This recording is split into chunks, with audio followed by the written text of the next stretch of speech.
नमस्कार, मैं हूं संजय शर्मा। आप देख रहे हैं 4 PM news network. Social media पे आपने प्रोफेसर अली का लेख पढ़ लिया होगा और आप खुद यकीन कर बैठे होंगे कि इस लेख में ऐसा कोई आपत्तिजनक बात नहीं थी जिससे इस प्रोफेसर को गिरफ्तार किया जाता। खराब बात यह है, खतरनाक बात यह है कि भारत का लोकतंत्र अब अजीब हालत में पहुंच गया है। एक मिनिस्टर विजय शाह आपत्तिजनक बेशर्मी भरा बयान देता है। हाईकोर्ट उसकी गिरफ्तारी का या एफआईआर लिखने का आदेश देता है, एफआईआर लिखने का आदेश देता है। सुप्रीम कोर्ट फटकार लगाता है, लेकिन ना तो मिनिस्टर का इस्तीफा होता है, ना गिरफ्तारी होती है। दूसरी तरफ प्रोफेसर अली को गिरफ्तार कर लिया जाता है। एक पढ़ा लिखा इंसान, कई किताबें लिख चुका बेहतरीन इंसान को गिरफ्तार कर लिया जाता है। मैंने अभय द्विवेदी जी से पूछा, ये कौन सा राष्ट्रवाद है? मैं 29 अप्रैल को जब युद्ध शुरू नहीं हुआ था, अचानक भारत सरकार यूट्यूब को लिखती है कि नेशनल सिक्योरिटी के लिए खतरा है 4 PM, और 5 दिन बाद वो खतरा वापस ले रही थी, कहते चैनल खोल दिया जाए। क्या 5 दिन होंगे मेरे ऊपर या मेरे चैनल के ऊपर जो नेशनल सिक्योरिटी के लिए खतरा जैसा शब्द लगाए गए, उसकी कोई भरपाई होगा? कौन तय कर रहा है ये कि किसकी गिरफ्तारी होनी चाहिए? अभय द्विवेदी से मैंने पूछा कि युद्ध के बाद भी अगर वो युद्ध था, तो फौजी झड़प नहीं थी, तो चल क्या रहा है देश में? क्या अगर राहुल गांधी पूछ ले रहे हैं कि हमारे कितने विमानों को नुकसान पहुंचाया, तो क्या ये राष्ट्र के खिलाफ बात है? एक इंडोनेशिया की अखबार की खबर वायरल हो रही है जिसमें कहा गया कि इंडोनेशिया ने भी राफेल की डील को स्कूटनी पर लेने का फैसला किया है। और राफेल वाले भी सोच रहे होंगे हम कहां भारत के चक्कर में पड़ गए। जब खरीदारी हो रही तो अंबानी के धंधे का जिक्र आया, जब भारत में आए तो रक्षा मंत्री ने बड़ा नींबू और मिर्च टांगी, लेकिन अभी भी विवाद हो रहा है कि राफेल गिरे या नहीं गिरे। इस पे तमाम कंट्रोवर्सी जारी है, लेकिन रेलवे के टिकट पर हमारे प्रधानमंत्री जी के फोटो छपने लगे हैं और लिखा जाने लगा है ऑपरेशन सिंदूर के हीरो। होर्डिंग लगने लगे हैं। बिहार के चुनाव में आप देखेंगे कि क्या क्या युद्ध के नाम पर, इस झड़प के नाम पर बेचा जाएगा, आपके दिल और दिमाग में बसाया जाएगा। बहुत बेहतरीन बातचीत है अभय द्विवेदी जी के पास।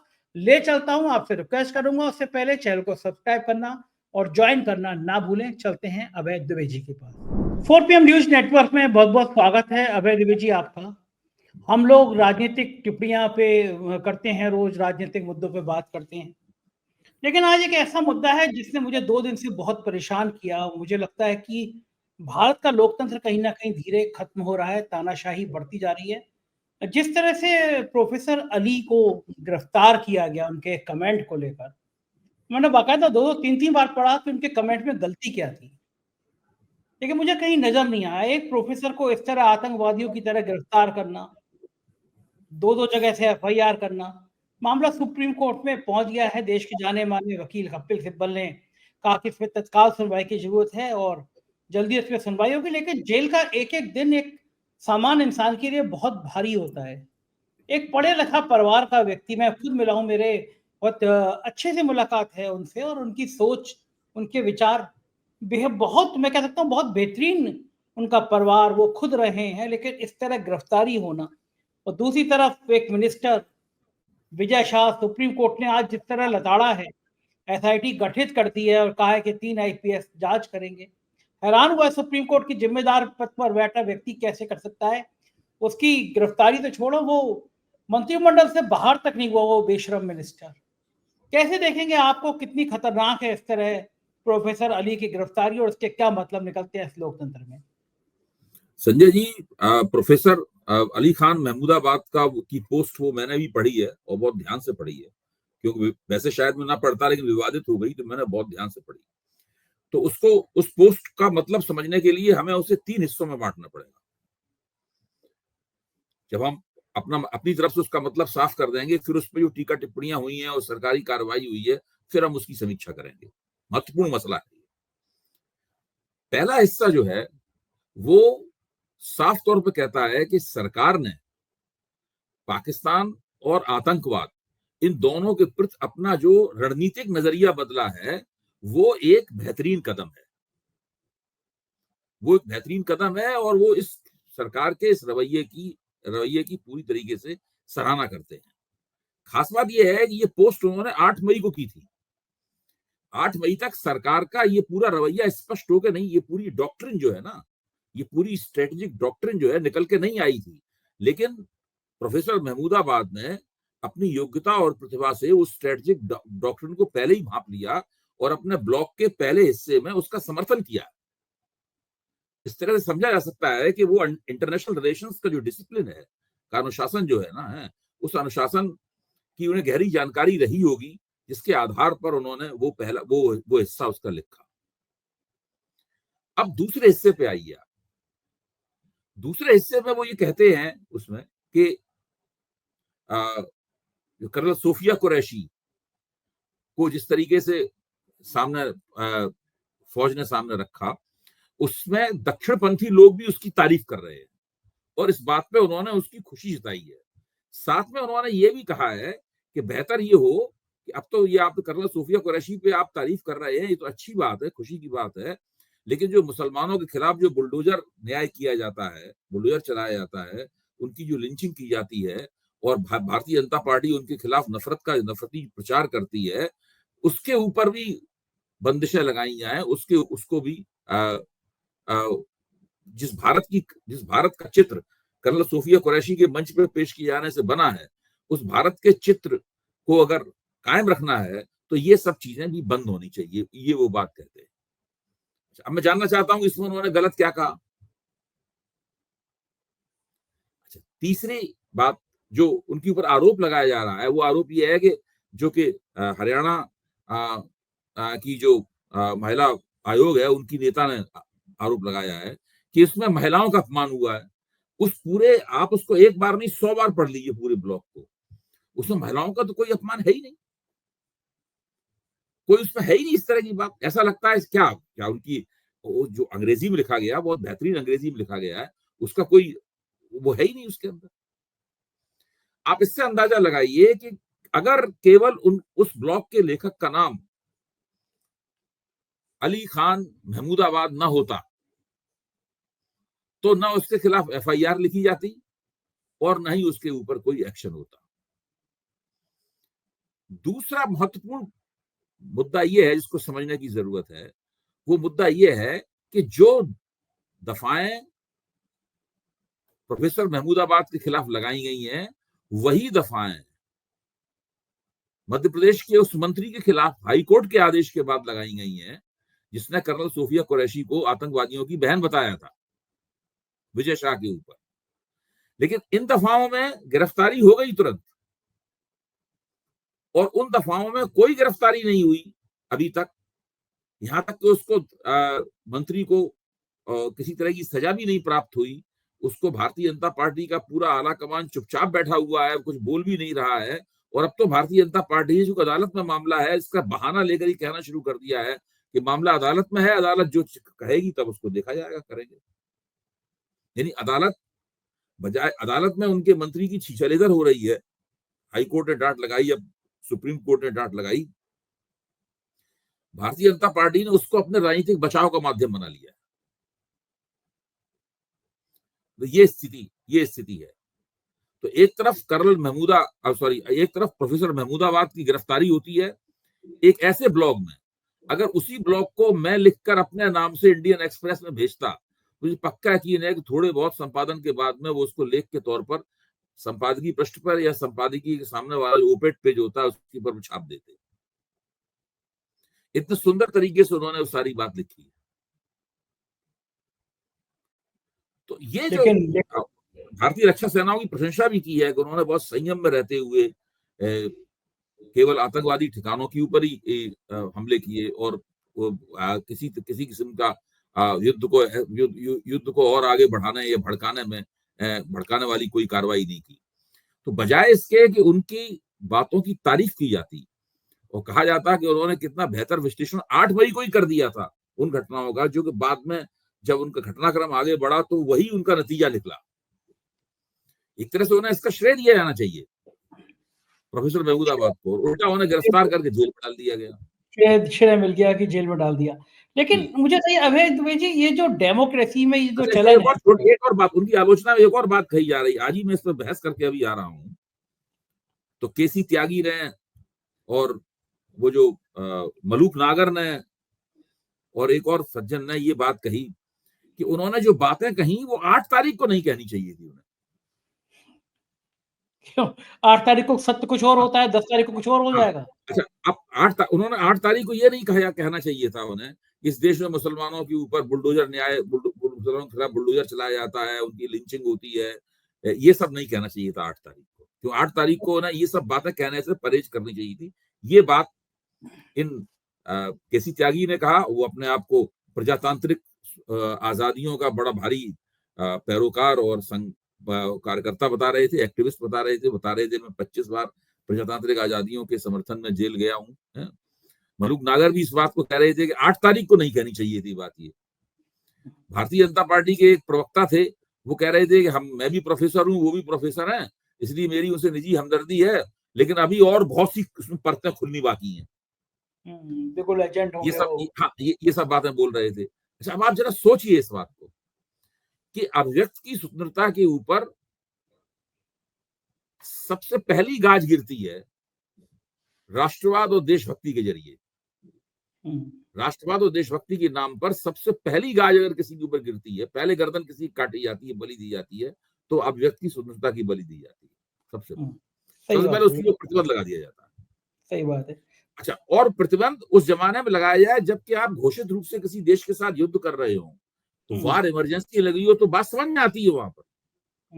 यहाँ तो पाकिस्तान के साथ घोषित रूप से कोई युद्ध हुआ ही नहीं। सही बात है। केवल एक फौजी संघर्ष हुआ जिसमें संघर्ष विराम हो गया। ये तो कुछ वैसे ही है, चीन के संग हमारी मलगाम घाटी पे हुआ था, गलवान घाटी जैसे ही तो युद्ध था। वो भी बड़े स्तर पर है। चीन के साथ गलवान घाटी में तो दोनों तरफ के सिपाहियों के बीच में एक ऐसी हिंसा हुई थी जिसके अंदर गोलियां नहीं चली थी, लेकिन उसमें बंदूकों, बैनेट फाइटिंग, संगीनों का, मुक्कों का, लातों का बड़ा जबरदस्त इस्तेमाल हुआ था। बहुत जबरदस्त मारपीट हुई। हाँ, लेकिन यहाँ जो युद्ध हुआ है भारत और पाकिस्तान के बीच में जो संघर्ष हुआ है, इसका स्तर बहुत ज्यादा बड़ा है। इसमें बाद में बैलिस्टिक मिसाइलें तक इसमें इस्तेमाल है। भारत ने भी पाकिस्तान के खिलाफ बैलिस्टिक मिसाइलें इस्तेमाल की। पाकिस्तान ने भारत की मिसाइलों को गिराने के लिए, पाकिस्तान का तो ये भी दावा है कि उसने 5 राफेल विमान भी भारत के पहले बार जो स्ट्राइक करने गए तभी गिरा दिए। और जब इस बात का भारत के वायुसेना के जो अफसर थे, एयर मार्शल भारती, उनसे जब पूछा गया तो उन्होंने ये तो माना कि हमें नुकसान हुआ है, ये नहीं माना कि राफेल गिराए गए हैं। उन्होंने कहा नुकसान हमें हुआ है, ये खंडन नहीं किया उन्होंने कि राफेल नहीं गिराए गए इस बात के। साथ में ये बोले हैं कि हमारे सारे वो वापस आ गए, दूसरी मैं एक चीज पूछना चाहूंगा कि क्या हिंदी के शब्द में इसको युद्ध कहा जाएगा? रूपका लियाकत ने कह दी भारत पाकिस्तान में युद्ध, उन्होंने ट्वीट कर दिया, इसको युद्ध कहा जाएगा? देखिए मेरी अपनी समझ ये है, ढीली जुबान से आप लोग इसको युद्ध भी कह सकते हैं। भारत पाकिस्तान के बीच में युद्ध चल रहा था और लेकिन अगर तकनीकी रूप से बिल्कुल सही शब्दों का पालन किया जाए तो ये भारत और पाकिस्तान के बीच में एक फौजी संघर्ष था जो युद्ध की श्रेणी में नहीं आता है। इसीलिए जब सीज फायर से अंग्रेजी में कहा जाता है तो मैं उसका अनुवाद युद्ध विराम न कहकर उसको संघर्ष विराम कहता हूं। मैं इसको युद्ध क्यों नहीं कहता हूं, इसके पीछे भी मेरा एक तर्क है। सहमतियां हो सकती हैं। मेरा मानना है कि न तो पाकिस्तान ने अपनी सेनाओं का युद्ध के लिए मोबिलाइजेशन किया था, सेनाओं की कोई गोलबंदी नहीं की, जैसा कोई पाकिस्तान में आदेश पारित नहीं हुआ, न ही भारत में इस तरह का कोई आदेश पारित हुआ। हम इस पर पहले चर्चा कर चुके हैं 4 PM के मंच पर कि ना भारत में सेनाओं का मोबिलाइजेशन हुआ जो बहुत बड़े पैमाने पर होता है, जो अटल बिहारी वाजपेयी जब प्रधानमंत्री थे, संसद पर हमले के बाद में उन्होंने सेनाओं का मोबिलाइजेशन किया था। उसके बाद से भारत में एक भी बार सेनाओं का मोबिलाइजेशन नहीं हुआ। मुझे बताइए कि चलिए मान लिया कि उनकी तर्क है कि 8 तारीख को नहीं लिखा जाना चाहिए था, ये बात केसी त्यागी जी का, लेकिन 29 अप्रैल को तो भारत और पाकिस्तान के बीच में झड़प भी शुरू नहीं हुई थी, बस केवल पहलगांव की आतंकी घटना थी, कोई झड़प नहीं हुई थी 29 तारीख को। लेकिन 29 तारीख को भारत सरकार लिख देती है यूट्यूब को कि साहब 4 PM जो है वो नेशनल सिक्योरिटी के लिए खतरा है, और 4 दिन बाद वो अदालत में कहती है हमने अपना आदेश वापस ले लिया। लेकिन अभय जी 4 दिन तक तो मेरे माथे पे ये तमगा चिपक गया ना कि मैं कोई कृत्य ऐसा कर रहा हूं जो राष्ट्र, जिससे मेरे कृत्य से नेशनल सिक्योरिटी को खतरा हो गया। आप भी शामिल हो, आप मेरे साथ प्रोग्राम कर रहे हैं, बिल्कुल बिल्कुल मैं आपकी बात की पूरी तरह तायीद करता हूं। देखिए भारत सरकार को पता था कि वो अदालत में अपना बचाव नहीं कर पाएगी। वो इस बात को 1% भी साबित नहीं कर पाएगी कि 4PM ने राष्ट्रीय सुरक्षा के लिए कुछ खतरा पेश किया। इसीलिए कि वहां पर अदालत में बुरी तरह मामला फंस ना जाए, उन्होंने 13 तारीख, जो आपकी तारीख थी जब सरकार को जवाब दाखिल करना था, उससे पहले ही चैनल को चालू कर दिया। अदालत ने ये तर्क लेके पहुंची कि भाई हमने तो चैनल को चालू कर दिया, अभी आज का खत्म की जानी चाहिए। मैं तो देखिए अपनी तरफ से ये मानता हूं, अगर मैं आपकी जगह होता तो क्या करता। मैं अगर आपकी जगह होता तो मैं भारत सरकार के ऊपर एक इज्जत हतक का दावा करता।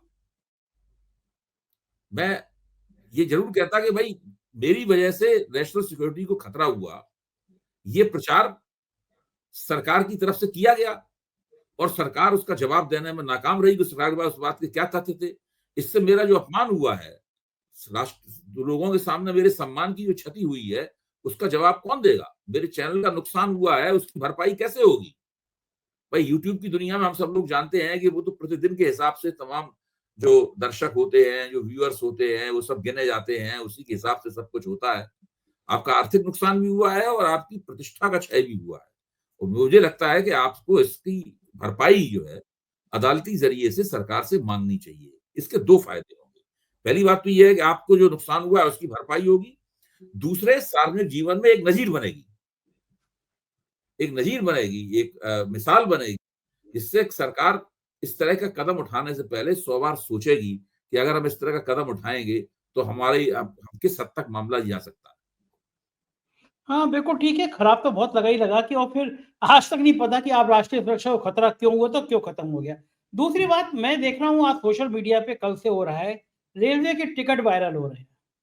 उसमें हमारे माननीय प्रधानमंत्री जी की फोटो छपी है और सिंदूर, ऑपरेशन सिंदूर, मार्केटिंग के होर्डिंग लग गए हैं ऑपरेशन सिंदूर।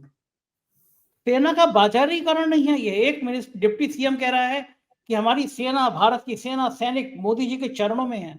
रेलवे के टिकट पे ऑपरेशन सिंदूर, मोदी जी की फोटो छपी है, होर्डिंग लग रहे हैं। कितना खराब है किसी भी राष्ट्र के लिए संजय जी, कि ये तो शुरुआती कदम है। अभी बिहार ये का जो आप चुनाव देख रहे हैं शुरुआती कदम है। अभी वो समय आने वाला है जब भारतीय जनता पार्टी की समर्थक महिलाओं के बड़े बड़े जुलूस निकलेंगे और वो हाथों में सिंदूर की डिबियाएं लिए होंगी, वो माथे में और मोटे मोटे सिंदूर भरे हुए होंगी, वो ताकि भाजपा का राजनीतिक प्रचार किया जा सके। बिल्कुल, अब देखो एकदम पूरी तरीके से बिहार के चुनाव को सिंदूरी रंग में रंग देगी भारतीय जनता पार्टी।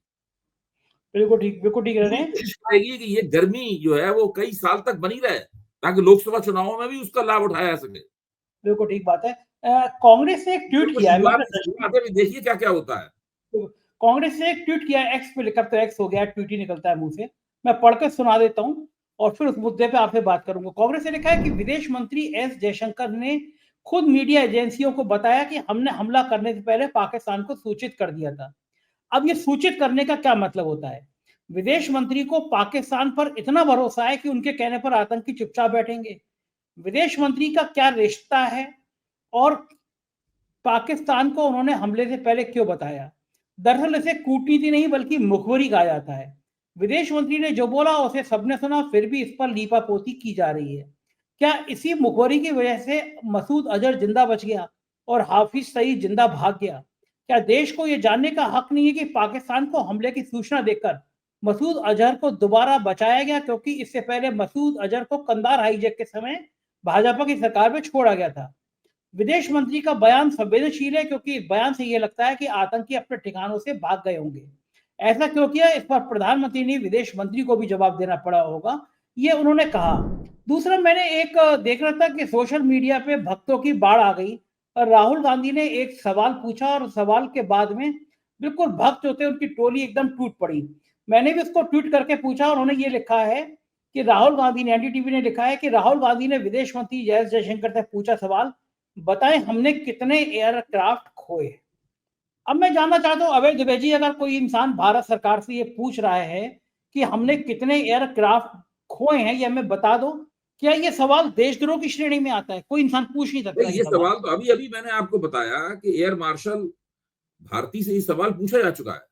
हाँ। उनकी प्रेस कॉन्फ्रेंस में, उनकी आधिकारिक प्रेस कॉन्फ्रेंस में पत्रकारों ने ये सवाल पूछा है और उसकी तरफ से जवाब भी आया है, जिसमें उन्होंने ये खंडन नहीं किया है कि हमारे एयरक्राफ्ट नहीं गिरे हैं, ये खंडन नहीं किया है उन्होंने माना भी नहीं है, लेकिन साथ में ये भी नहीं कहा है कि आपकी सूचना गलत है।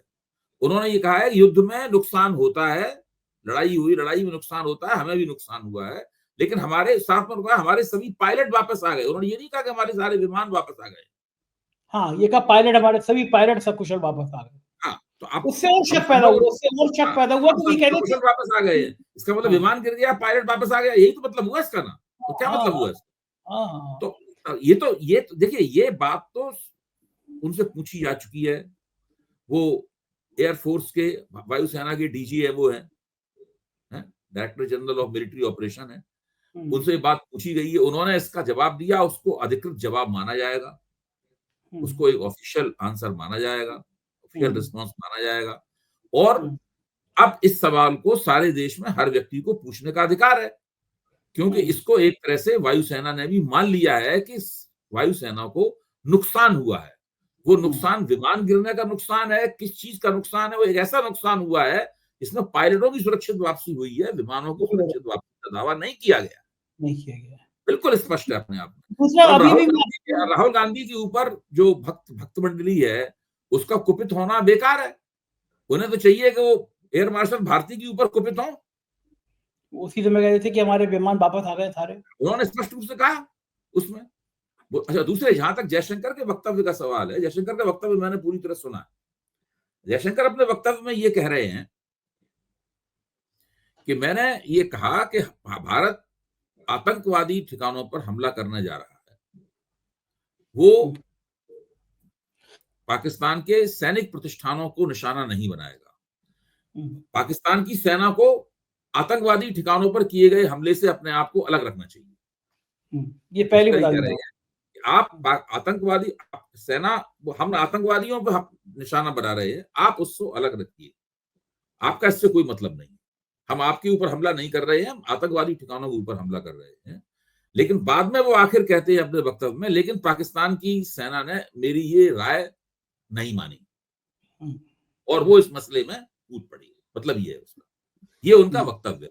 अच्छा, अब कांग्रेस ने इस वक्तव्य की एक बहुत ही दिलचस्प आलोचना की है और उसी अंदाज में उसको स्पिन दिया है। इस अंदाज में भारतीय जनता पार्टी बहुत सी चीजों को स्पिन देकर तोड़ मरोड़ के पेश करती है। कांग्रेस ने उसमें एक ऐसा इंटरेस्टिंग स्पिन दिया है, दिलचस्प स्पिन दिया है, जिससे भारतीय जनता पार्टी बिल्कुल कोने में खड़ी हो गई है और जयशंकर साहब भी कोने में खड़े हो गए हैं। उनकी समझ में नहीं आ रहा है कि वो इस चीज का बचाव कैसे करें। देखिए, अब मैं इसको और भी बेहतर परिप्रेक्ष्य में ले जाता हूं, आप भी जरा मेरे साथ ध्यान से सुनिए इसको। इस पूरे घटनाक्रम में वो सिफत नहीं है, वो पहलू इसके मुखर नहीं है जो कि बालाकोट स्ट्राइक के समय मौजूद थे। जब बालाकोट स्ट्राइक हुई तो विपक्ष ने सवाल उठाया कि भाई सबूत दीजिए, क्या स्ट्राइक हुई आपकी? पाकिस्तानियों ने कहा ये तो कबूतर कौवे मारने आए थे।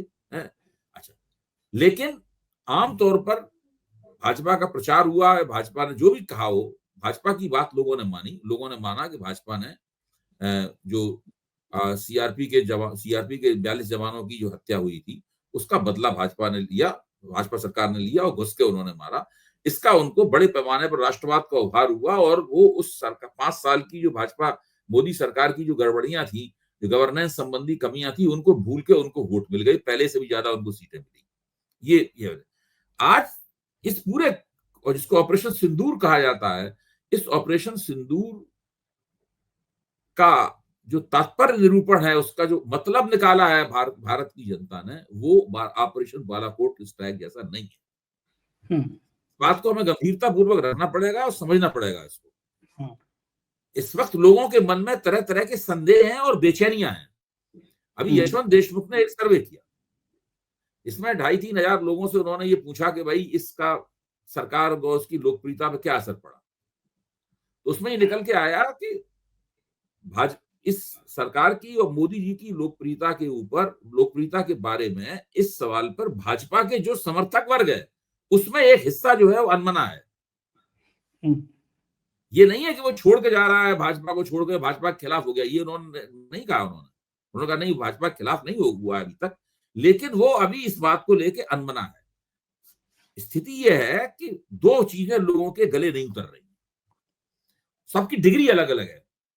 लोगों के मन में जो सवाल उठ रहे हैं, उनके मन में जो क्षोभ है, उनकी जो बेचैनी है, उनका जो अनमनापन है या विरोध का स्वर है, सबकी अलग अलग डिग्री है।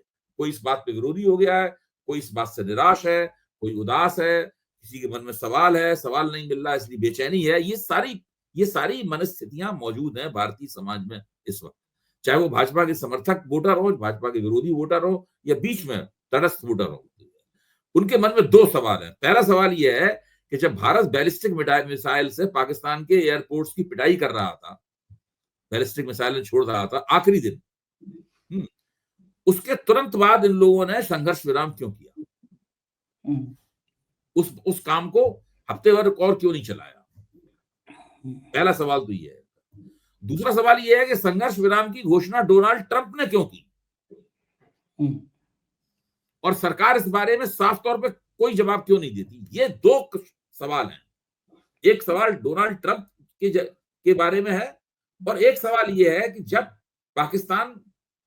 भारत पाकिस्तान की धुनाई करने की स्थिति में आया और जम के धुनाई कर रहा था पाकिस्तान की, उसको सबक सिखा रहा था, उसके बाद हाथ उसने क्यों खींच लिया?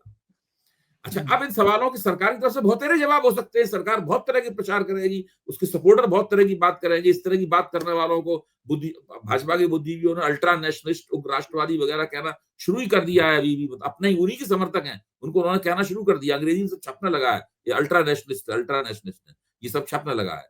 लेकिन मैं ये कहता हूं कि ये पहली बार है पिछले 10 साल में जबकि भारतीय जनता पार्टी के जो का समर्थक वर्ग है, उसके मन के अंदर सवाल पैदा हुए हैं, वो किसी बात पर दुखी है और उसके दुख का इलाज नहीं है भारतीय जनता पार्टी के पास। ये स्थिति है। ये एक ऐसी स्थिति है जो कि आज की तारीख में खत्म नहीं हो जाएगी। ऐसा नहीं 10 दिन बाद लोग इस बात को भूल जाएंगे। मेरा मानना है कि लोगों के मन में, दिमाग में ये बहुत दिन तक रहेगी। बिल्कुल ठीक कह रहे हैं, एकदम पकेगी, ये चीज पकेगी और इसका एक बड़ा दूरगामी असर होगा जो भाजपा के लिए खतरनाक साबित होगा। बिल्कुल ठीक कह रहे हैं आप, क्योंकि ये स्थिति धीरे धीरे दिख रही है। अच्छा, मुझे तो दूसरी बात लग रही है, राफेल जब आया, शुरुआत हुई राफेल की, तब से इसमें रायता फैल गया। तब वो अनिल अंबानी की एंट्री, अनिल अंबानी की दिवालिया कंपनी की एंट्री, तमाम इसको लेकर विवाद होते रहे। खैर, राफेल आया, हमारे रक्षा मंत्री ने बड़ा सम्मान किया, नींबू भी बांधा, हरी मिर्च भी बांधी राफेल पे कि राफेल ठीक ठाक रहे। लेकिन मैं देख रहा था कि इसके मालिकों की, राफेल बनाने वाली कंपनी के मालिकों की क्या हालत होगी कि कहाँ पचड़े में पड़ गए। हमारा एक मित्र है आतिफ, उसने अभी हमें बीच में स्क्रीनशॉट भेजा है, उस इंडोनेशिया का अखबार है, उसमें इंडोनेशिया ने ये कहा है कि स्क्रूटनी कर रहे हैं वो राफेल की। इंडोनेशिया में एक राफेल खरीदे जा रहे थे तो डील भी खतरे में पड़ गई। गिरा भारत या नहीं गिरा भारत में, या गिरा भारत में, ये अभी तय नहीं है। लेकिन राफेल की कंपनी के शेयर धड़ाम हो गए, अलग अलग देशों में उसकी डील पे सवाल खड़े हो गए, और चीन के जो ड्रोन या टर्की के जो ड्रोन थे उनके शेयर मार्केट बढ़ गए। तो राफेल बनाने वाली कंपनी सोच रही होगी किस घड़ी में मैंने भारत को दिया, मेरी तो बैंड बच गई।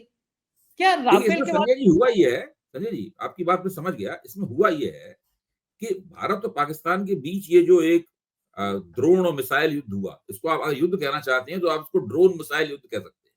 तो ड्रोन मिसाइल ही चले दोनों तरफ से ना। हाँ, ये ड्रोन और मिसाइल युद्ध हुआ, इसकी सारी दुनिया की निगाह इसकी तरफ थी, और खासतौर से दुनिया में जो हाई टेक्नोलॉजी युद्ध सामग्री बनाने वाली कंपनियां हैं, बड़ी बड़ी कंपनियां हैं, जो यूरोपीय कंपनियां, जैसे फ्रांस की कंपनी दसो जिसने राफेल बनाया है, तुर्की की